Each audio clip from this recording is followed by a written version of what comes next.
करवीर मतदारसंघातील महायुतीचे उमेदवार चंद्रदीप नरके यांच्या प्रचारार्थ गगनबावडा तालुक्यातील खडोळे, मुटकेश्वर, लोंघे, किरवे, म्हाळुंगे, साखरी, तिसंगी, टेकवाडी, मुसलमानवाडी, फकीरवाडी, निवडे, वेसर्डे, तामकरवाडी, असंडोली, देसाईवाडी, रावणवाडी, शिंदेवाडी, तळये बुद्रुक, कोदे खुर्द, ठाकूरवाडी, आंबेवाडी आणि कोदे बुद्रुक या गावांचा प्रचार संपर्क दौरा आयोजित करण्यात आला। यावेळी बोलताना गोकुळचे संचालक अजित नरके यांनी संकटाच्या काळात मदतीला धावून जाणारे चंद्रदीप नरके यांचं करवीरच्या जनतेशी जिव्हाळ्याचं नातं निर्माण झालं असल्याचं सांगितलं। चंद्रदीप नरके यांना गगनबावड्याच्या समस्यांची जाण आहे। आपल्या कार्याच्या जोरावर ते पुन्हा विधानसभेसाठी सज्ज झाले आहेत। मागील निवडणुकीत चुकीच्या उमेदवाराला मतदान झाल्यानं करवीर मतदारसंघ विकासापासून 10 वर्ष मागे गेलाय।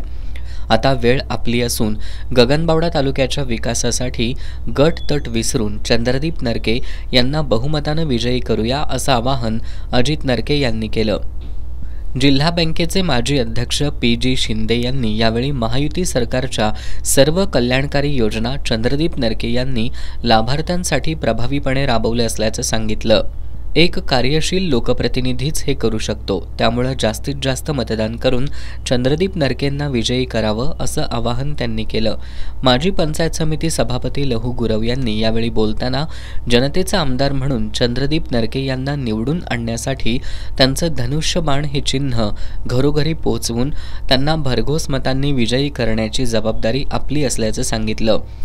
यावेळी गगनबावडा पंचायत समितीचे माजी सभापती एकनाथ शिंदे, भाजपचे जिल्हा सरचिटणीस डॉक्टर आनंद गुरव, भाजपचे गगनबावडा तालुका प्रमुख स्वप्नील शिंदे, शिवसेना तालुका प्रमुख तानाजी काटे, रघु पाटील, दादू पाटील, राजाराम पाटील, इंद्रजित मेंगाणे, प्रदीप पाटील, तानाजी पडवळ, बाजीराव गुरव, सचिन जाधव आदी उपस्थित होते।